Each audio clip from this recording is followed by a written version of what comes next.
देखिए, लोकसभा का चुनाव अब की बार बहुत ही ये मानिए कि एक तरफा रहने वाला है। सबसे ज्यादा गन्ने का रेट अगर किसी की सरकार में बढ़ा है तो मायावती जी की सरकार है। इसमें किसी को बताने की आवश्यकता नहीं और अजय सैनी को दोबारा टिकट देके उनकी चोट को खरीदा गया है। नमस्कार, आप देख रहे हैं यूपी खबर हिंदी और मैं हूं आपके साथ दीपक पंडित। आखिरकार बसपा ने लंबे इंतजार के बाद लखीमपुर खीरी की खीरी लोकसभा सीट पर अपना पत्ता खोल ही दिया है।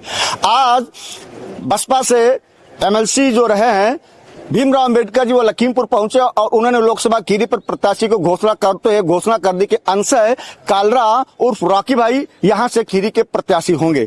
हमारे साथ खास बातचीत करने के लिए रॉकी जी हैं। अंशय भैया, कैसे देखते हैं आप लोकसभा खीरी के चुनाव से? देखिए, लोकसभा खीरी का चुनाव की बार बहुत ही ये मानिए कि एक तरफा रहने वाला है। बसपा का यहाँ पर बहुत बड़ा वोट बैंक है और यहाँ की जो जन है उनका विश्वास हमारी पार्टी के अंदर है। साथ ही साथ आप देखेंगे भाजपा का पुरजोर विरोध है, तो ये चीज हमारे पक्ष में काम करेगी। लखीमपुर खीरी में जो आपका खीरी संसदीय क्षेत्र पड़ता है, यहाँ पर 5 विधानसभाएं हैं, जिसमें से 3 विधानसभाओं में बाढ़ का बड़ा प्रकोप रहता है। कैसे देखते हैं वहाँ की जनता को और उनकी समस्याओं को, कैसे आप जानने का प्रयास करें? देखिए, क्षेत्र में सभी की बात सुनी जाएगी, सभी की समस्या सुनी जाएगी, उसी प्रकार से समाधान होगा। हमारी पार्टी की नीतियां जो है जनहित में होती हैं। हमारे यहाँ पे तानाशाही नहीं होती कि हमारे मन में जो नीति आई या हमने जो भी समीकरण करना है वैसे करके दे दिया। जनता से संपर्क किया जाएगा, उनकी बातें सुनी जाएंगी और उसके अनुसार ही उसका उपचार दिया जाएगा। क्या देखते हैं जिस तरीके से पिछले दिनों लखीमपुर खीरी में खीरी कांड हुआ, उसको लेकर के वहीं पे फिर भाजपा ने उनको केंद्रीय गृह राज्य मंत्री अजय मिश्रा टेनी है उनको प्रत्याशी बनाया। कैसे देखते हैं? देखिए, बहुत ही निंदनीय है। सबसे प्रथम तो जो घटना यहाँ पर हुई वह नहीं होनी चाहिए थी।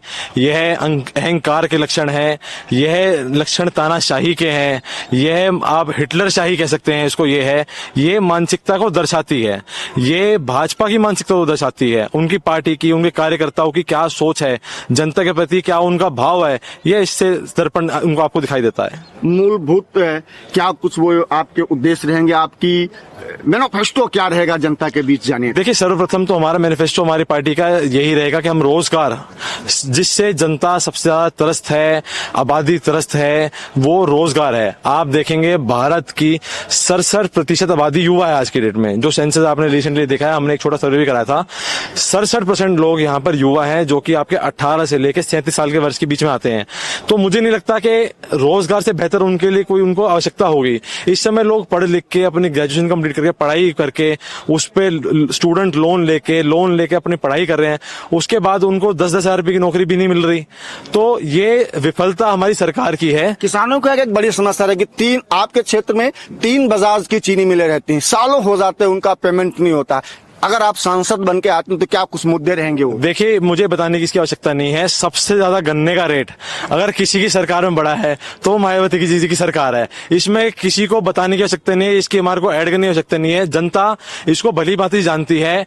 उन्होंने वोट दिया, उनकी बातों में आगे, विश्वास में आगे विश्वासघात खाए बैठे हैं, वह क्षतिग्रस्त हैं, चोट खाए बैठे हैं और अजय सिंह टहनी को दोबारा टिकट देके उनकी चोट को खरीदा गया है और बाकायदा उस पर नमक छिड़का गया है। क्या कुछ कहेंगे चलते चलते आपके संसदीय क्षेत्र की जनता? जी देखिए, मैं अपनी जनता से यही वोट अपील करना चाहूंगा कि अब की बार अपनी मत का प्रयोग करके मतदान करें, बसपा को भारी बहुमत से जिताएं, हमारा साथ दे ताकि हम आपकी सेवा कर सकें। रॉकी भाई, आपने हमें समय दिया, इसके लिए बहुत बहुत धन्यवाद। हमारे साथ बातचीत कर रहे थे खीरी लोकसभा से बसपा के प्रत्याशी अंशय रॉकी भैया। इन्होंने स्पष्ट तौर पर कहा कि जहां लखीमपुर खीरी की खीरी लोकसभा सीट पर तमाम वो मुद्दे रहे और मुद्दों को लेकर के वो जनता के बीच जाएंगे और निश्चित तौर पर उनकी जीत सुनिश्चित होगी। ऐसी और तमाम खबरों के लिए आप बने रहेगा हमारे साथ। कैमरा सहयोगी सरताज अंसारी के साथ यूपी खबर हिंदी के लिए मैं दीपक पंडित, लखीमपुर खीरी।